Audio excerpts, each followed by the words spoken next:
열린시장 작전타임 시간입니다. 토마토 투자자문과 함께 작전타임 시간 가져보겠습니다. 박준현 운용력과 함께하겠습니다. 운용력님 안녕하세요. 네, 안녕하세요. 네, 오늘 작전명 어떻게 준비하셨나요? 네, 오늘 시장 작전명은 지난주 이 시간과 같이 좀 잡아봤습니다. 기대 수익률을 좀 낮춰라 이렇게 잡아봤습니다. 네, 기대 수익을 낮춰라. 지난주와 관점이 비슷하신 건가요? 네, 관점은 비슷한데 약간 추가적으로 좀 점검해볼 미션이 있는 것 같아가지고 그 부분을 좀 달리를 좀 할 건데요. 일단은 지난주 시장은 제가 어떤 전반적 실적 자체가 부진하다고 그랬고, 그 다음에 이제 기술적 지표상으로 강력한 물량 저항권이 코스피가 2050, 그 다음에 코스닥이 690포인트 라인이라고 했지 않습니까? 결국은 그 라인을 돌파하지 못하고, 미국의 금리 인상 기조 자체가 아주 빠르게 고용 지표 발표 이후에 전개가 될 거라는 것 때문에 전반적으로 시장 자체가 한 단계 박스권이 나와져 있는 그런 국면을 좀 봐야 될 것 같습니다. 이런 부분을 고려해본다면 당분간 시장 자체가 답보 상태 내지 제한적인 박스권 상태가 좀 더 진행되지 않겠는가, 그랬던 관점에서 기대 수익률을 당초보다 올해 연말 지수 목표치 좀 낮춰야 되는 게 아닌가 생각이 좀 들고요. 낮춰서 짧게 좀 접근을 해야 되지 않겠는가, 그랬던 관점에서 지난주에 이어서 오늘 또 작전명을 기대 수익률 낮춰라 잡아봤습니다. 네, 자 그렇죠. 오늘 좀 살펴봐야 될 점들이 있다라고 말씀해 주셨는데 좀 미션으로 한번 짚어볼까요? 예, 지난주는 제가 이제 미션 측면에서 기술적 지표상과 그다음 이제 펀더멘탈 측면 실적, 그다음에 이제 외국인 수급을 고려한 것도 미션을 가지고 점검해 드렸었는데, 오늘은 조금 다른 측면. 첫 번째는 일단은 미국의 금리 인상 영향력 자체가 좀 더 지속되지 않겠는가, 그런 부분을 좀 짚어봐야 될 것 같고, 그다음에 이제 국내 주요 산업들에 대한 실적은 좀 발표가 됐는데 국내 주요 산업들과 일부 기업들에 대한 구조 조정이 본격화되고 있습니다. 이 부분 자체도 주가에 더 상승의 걸림돌을 작용할 수 있는 부분인 것 같고, 그리고 전체적으로 시장 자체는 앞으로 답보 상태, 코스피의 1980과 2030, 그 다음에 코스닥 시장도 650과 680포인트 사이에서 제한적인 박스권장이 전개되지 않겠나, 그런 부분도 점검에 따라있습니다. 네, 먼저 첫 번째 미국의 금리 인상 영향력 지속.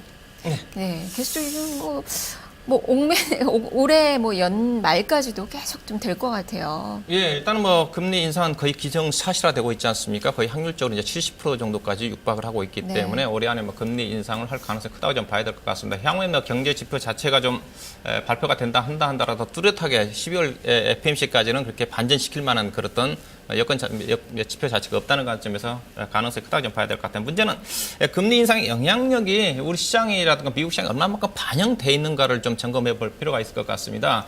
일단은 미국 시장으로 본다면 현재 미국 시장은 달러 인덱스 부분, 달러 외환 시장하고 그다음에 미국의 국채 수익률만큼은 이미 충분히 금리가 인상될 거라는 것 자체가 반영되고 있다고 좀 봐야 될 것 같습니다. 달러 인덱스가 거의 100 레벨 정도까지 올라왔고, 그다음에 미국의 FMC의 금리 정책을 가장 반영하는 게 2년물 국채 수익률입니다. 지금 0.89 정도밖에 올라왔기 때문에 거의 최고 수준이거든요, 5년 내에. 그래서 미국의 국채와 그다음에 외환 시장만큼 반영이 됐는데, 표를 보시게 되게 되면 금융시장만큼은 아직 반영된 것 같지 않다. 현재 미국의 주식시장과 관련된 미국의 공포지수가 보시다시피 지금 한 17레벨, 17입니다. 지난 8월 달에 9월 달 금리 인상 앞두고는 거의 50까지 넘어간 수준이거든요.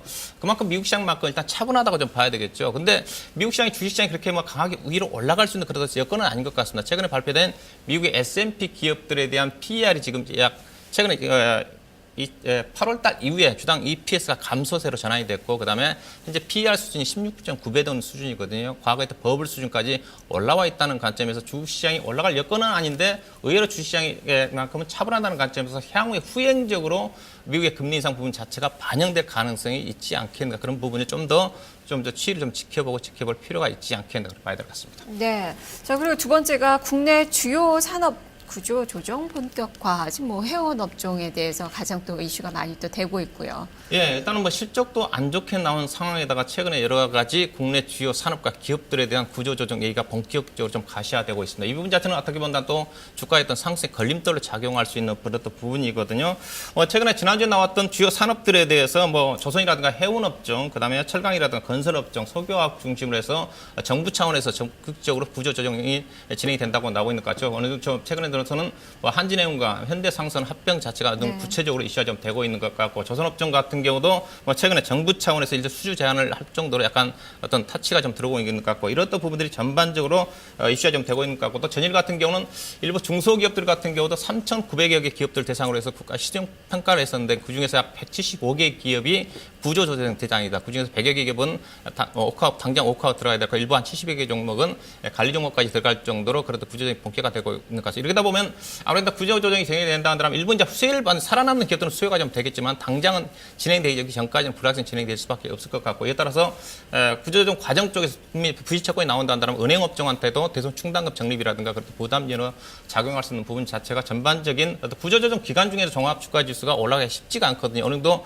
몰밀 작업이 진행이 좀 되고 가시화되고 난 다음에 주가가 올라간다는 것 같아서 이 부분 자체도 부담스러울 수 있는 부분이고요. 또 다른 부분은 수주 산업에 대한 부분입니다. 최근에 나왔던 금융감독원에서 회계 투명성 제고 방안이 좀 발표가 좀 됐는데 수주 산업 자체는 조선업종하고 건설업종이죠. 그 부분 자체가 최근에 3분기 실적이라든가 향후에 또 국내 기업들에 대한 국내 실적에 대한 불안감을 야기시키고 있는 대표적인 어떤 산업이라 좀 봐야 될 것 같은데 그다음 이들 기업들 같은 경우 공사 대금 회수 가능성에 대해서 낙관적으로 평가를 했는데 그에 따라서 일시적으로 공사 대금을 못 받게 되게 되면 최근 삼성 엔지니어라든가 대우소전 향제 좀 대규모 부실이 나오면서 경제에 충격을 주고 있지 않습니까? 이런 또 부분들을 금융감독원에서는 상당히 타이트하게 관리를 좀 해야 되겠다. 그래서 이 부분을 올해까지만 봐주고 내년도 1분기부터는 강하게 적용을 한다는 관점에서 올해 안에 4분기 때 이들 관련 기업들이 일시적 부실을 털고 내년도 넘어갈 가능성이 크다는 부분 자체가 4분기 같은 또 1분기 정도에 더 부담스러울 수 있는 그런 부분이라 봐야 될 것 같습니다. 네, 자, 세 번째 미션이 박스권 대응이에요. 자. 네, 일단 이에 따라서 종합주가지수는 지난번에 제가 코스피가 2030과 2060이라고 해서 박스권이 한 단계 하향 조정됐다고 봐야 될 것 같습니다. 그러니까 주가가 아마 빠질 부분은 아닌 것 같고 일단은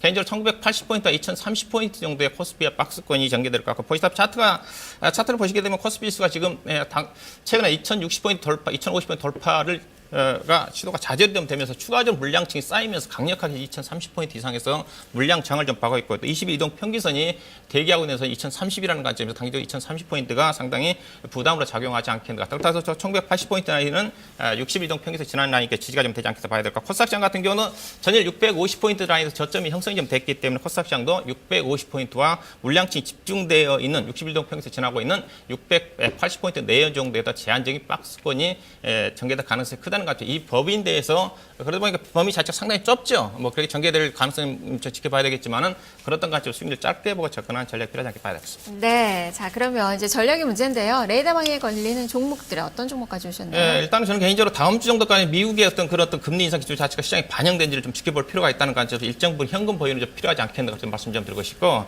현재 시장은 그래도 실적 부분이기 때문에 실적에 접근하는 데 있어서는 매매를 하기 위해서는 대형주 섹터 내에서도 실적이 괜찮은 것들이 있습니다. 제가 표를 좀 준비했는데 IT 쪽에서는 LG전자라든가 그다음에 서울반도체, 그다음에 자동차 쪽에서는 기아차라든가 한국타이어, 그다음에 화학 쪽에서는 롯데케미칼, 대한유화, 종이 쪽에서는 최근에 GS가 실적이 상향 조정되고 있다는 관점에서 대형주 섹터 중에서 이들 관련 섹터를 좀 주목할 필요가 있을 것 같고 그다음에 중소형 종목들 같은 경우 상대적 강세를 좀 보이고 있는데 코스닥 같은 경우 상대적으로 실적 자체가 코스피 대비해서 양호하게 좀 발표가 좀 되고 있는 것 같습니다. 오늘 발표된 NH엔터테인먼트라든가 그다음에 카카오라든가 그 종목들을 보셔야 될 것 같고 셀트리온이라든가 서울반도체라든가 CJENM이라든가 관련 종목들이 나름대로 실적이 좋아지고 있다는 부분들을 이런 또 종목들을 중에서 선별적으로 좀 볼 필요가 있을 것 같고요. 그다음에 최근에 기관 수급이 집중이 좀 되면서 주가가 올라가는 어떤 섹터가 있습니다. OLED 장비 종목들입니다. OLED 장비 종목 같은 경우는 그래도 우리나라가 유일하게 IT 쪽에서는 지금 OLED 장비 쪽만큼은 OLED 시장만큼 우리나라가 선도를 하고 있다는 관점에서 지금 LCD 쪽에서는 중국이 많이 추월을 따라오고 있지 않습니까? 네. 그래서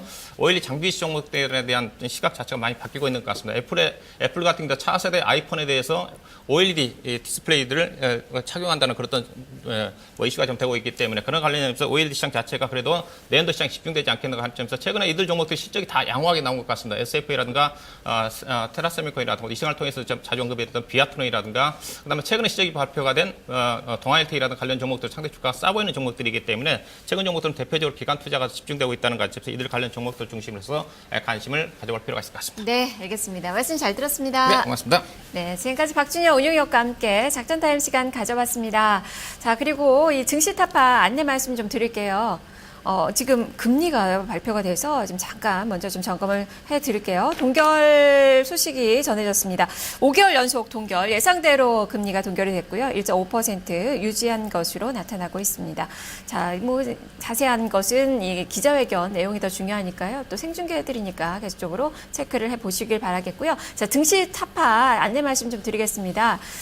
오늘은 1시에 이제 방송이 되게 되겠죠. 증시 타파에서 포트폴리오 진단 접수를 받고 있는데요. 지금 전화 접수 받고 있습니다. 서울 전화 02-2128-3388번, 2128-3388번 이용하셔서 지금 전화 주시면 1시에 진단 받아보실 수 있으니까요. 많은 참여 부탁드리겠습니다. 저는 여기서 올라가겠습니다. 시청해주신 여러분 고맙습니다.